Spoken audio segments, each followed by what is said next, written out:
সবাইকে স্বাগত আমাদের চ্যানেল টেক হেলথ এন্টারটেইনমেন্টে। পশ্চিমবঙ্গ সরকার নতুন একটি প্রকল্প নিয়ে এসছে। প্রকল্পটির নাম হচ্ছে প্রচেষ্টা প্রকল্প। পশ্চিমবঙ্গ সরকারের এটি একটি নতুন প্রকল্প। পশ্চিমবঙ্গে বসবাসকারী স্থায়ী বাসিন্দা ও পরিবারের অর্থ উপার্জনকারী একমাত্র ব্যক্তি, দিনমজুর শ্রমিক যারা কিনা লকডাউনে কর্মহীন হয়ে পড়েছে, তাদের কথা মাথায় রেখে পশ্চিমবঙ্গ সরকার এককালীন তাদেরকে 1000 টাকা করে দিচ্ছে এই নতুন প্রকল্প প্রচেষ্টা প্রকল্পের মাধ্যমে। কিভাবে ফর্মটি ডাউনলোড করবেন, কিভাবে ফর্মটি ফিল আপ করবেন, কোথায় ফর্মটি জমা দেবেন, জমা দেওয়ার লাস্ট ডেট কবে, কারা কারা এই ফর্মটি ফিল আপ করতে পারবেন, কারা কারা এই ফর্মটি ফিল আপ করতে পারবেন না, এই সমস্ত বিষয়ের উপর আমরা আজ এই ভিডিওটি তৈরি করেছি যাতে আপনারা এই প্রকল্পের সুবিধা পেতে পারেন। তো চলুন শুরু করা যাক।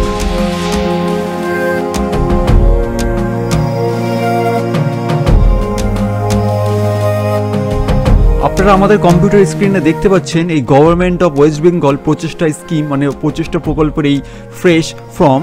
এখানে অনেক কিছু দিয়েছে, যেমন পার্সোনাল ডিটেলস, যোগাযোগ তথ্যাদি, ব্যাংক অ্যাকাউন্টের ডিটেলস, ঘোষণাপত্র। এবারে কিভাবে আপনি ফর্মটা ফিল আপ করবেন আমরা আপনাদেরকে দেখাচ্ছি, ভালো করে দেখুন, ঠিক আছে? আচ্ছা, সবার আগে দেখতে পাচ্ছেন এখানে নাম দেওয়া আছে, ঠিক আছে? এখানে আপনি ইংলিশে এবং বাংলা দুটোর মধ্যে যেটা আপনার স্বাচ্ছন্দ্য বোধ করেন সেটাতেই আপনি লিখতে পারেন, কোনো অসুবিধা নেই। যেমন এখানে আমি উদাহরণস্বরূপ আপনাদেরকে বুঝাবার চেষ্টা করেছি, যেমন গোপাল দাস, ফাদার্স নেম সুরেশ দাস, ঠিক আছে? যেখানে আপনার জেন্ডার যেটা পুরুষ, যদি পুরুষ, মহিলা হলে মহিলাটা টিক দেবেন, যদি অন্য হয় আপনার জেন্ডার তাহলে সেখানে আপনি টিক করতে পারেন। ডেট অফ বার্থ আপনি আপনার ডেট অফ বার্থটি আপনি দেবেন, আপনার সেই ডেট অফ বার্থ অনুযায়ী এখন বর্তমানে বয়স কত হচ্ছে সেটি আপনি দেবেন।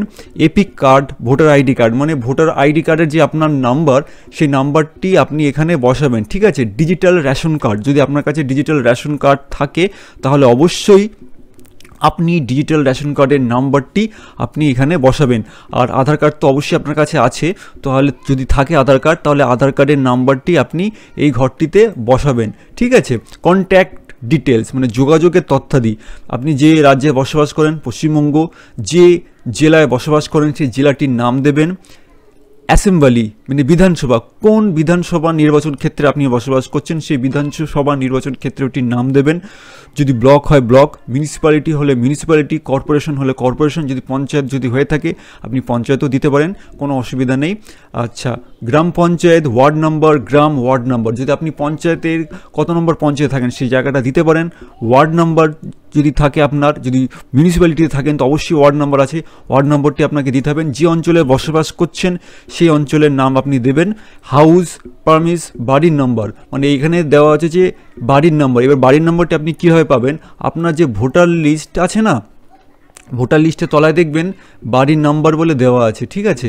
ওই ভোটার লিস্টে আপনার নাম, ঠিকানা, আপনার ভোটার এপিক আইডি নাম্বারের নিচে দেখবেন বাড়ির নাম, স্বামীর নাম, হাজব্যান্ডের নাম, পিতার নামের জায়গায় বাড়ির নামটি থাকে, ঠিক আছে? এখান থেকে বাড়ির নাম্বার আপনি নিয়ে বসিয়ে দেবেন। এই উপরে আমরা ভিডিও আগে করেছি, দেখে নিতে পারেন, আমাদের চ্যানেলে ডিসক্রিপশনে দেওয়া আছে, ঠিক আছে? তো এইবারে আপনি চলে আসুন, ঠিক আছে?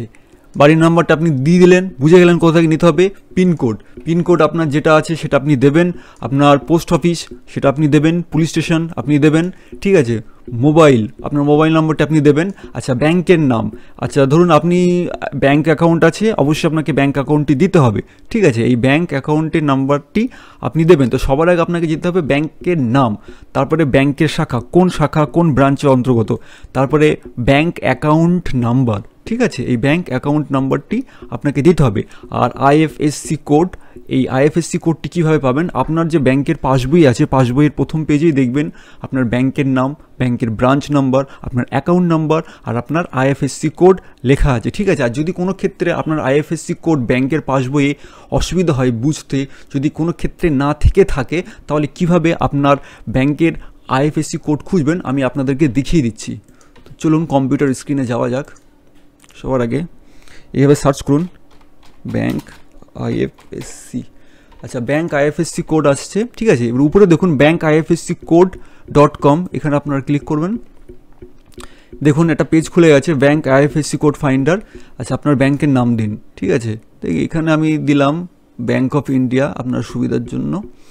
এবারে স্টেট আপনি সিলেক্ট করুন পশ্চিমবঙ্গ। আচ্ছা, কোন ডিস্ট্রিক্টের আপনি থাকেন? আমি এখানে উত্তর চব্বিশ পরগনা দিলাম, আর ব্রাঞ্চ। এবার দেখুন উত্তর চব্বিশ পরগনায় আপনি কোন এলাকায় থাকেন সেই এলাকায় আপনি এটা দিতে পারেন।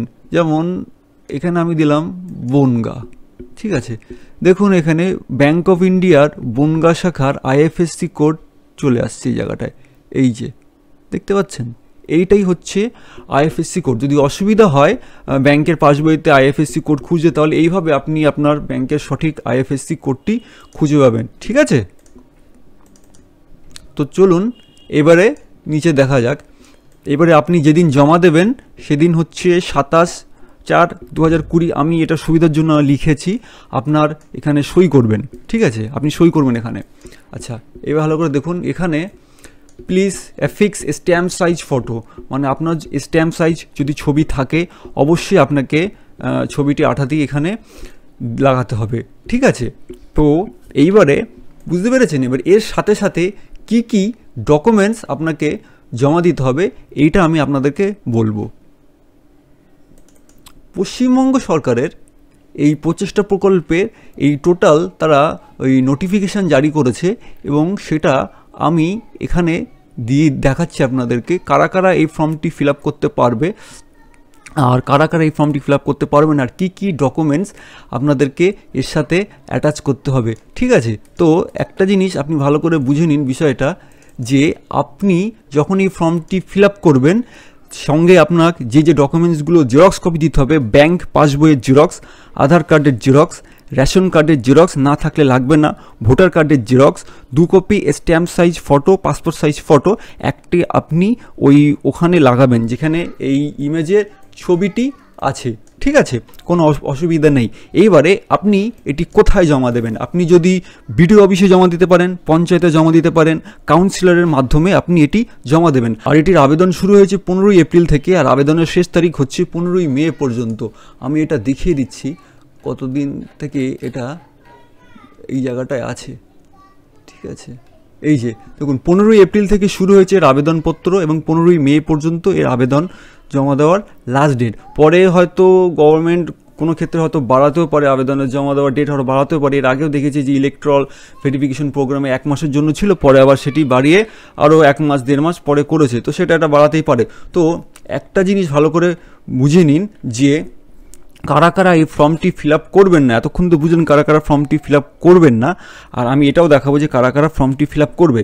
যারা SSY করেছেন, যারা বেকার ভাতা পান, যারা বৃদ্ধ ভাতা পান, যারা বিধবা ভাতা পান, যারা অনেক ভাতা পান, যেমন পুরোহিত, মাওলানা, গান শিল্পীদের মতো, তারা কিন্তু এখানে আবেদন করতে পারবেন না। কারা কারা এখানে আবেদন করতে পারবেন? যারা পরিবারের প্রধান কিংবা অর্থ উপার্জন করে একমাত্র ব্যক্তি, লকডাউনে কর্মহীন হয়ে পড়েছে, তারাই কিন্তু আবেদন করতে পারবেন।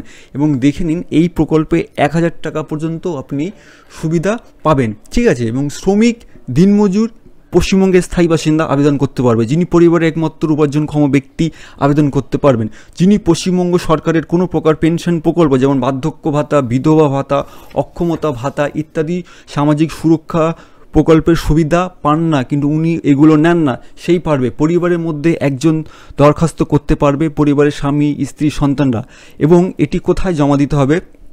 জেলার ক্ষেত্রে জেলা ম্যাজিস্ট্রেট, শহর অঞ্চলে SDO, গ্রাম অঞ্চলে BDO, কলকাতা কর্পোরেশনের ক্ষেত্রে কমিশনার, বুঝতে পেরেছেন, এখানে জমা দিতে পারবেন। আর এই বিষয়টি এখন যেহেতু লকডাউন পিরিয়ড চলছে, সেই জন্য এই সময়ে মানে অনেক আপনার পরিচিত পঞ্চায়েত প্রধান কিংবা পঞ্চায়েত অফিসে যে কাজ করে, কিংবা আপনার এলাকার কাউন্সিলর, আপনার এলাকার পরিচিত ব্যক্তি যারা এই কাজটি করছে, তাদেরকে আপনি জমা দিতে পারেন। অনেকেই প্রশ্ন করছে যে এই লকডাউনের ফর্ম ফিল আপ করে জমা দিতে গেলে তো বিপদ হতে পারে, রাস্তায় পুলিশ ধরতে পারে।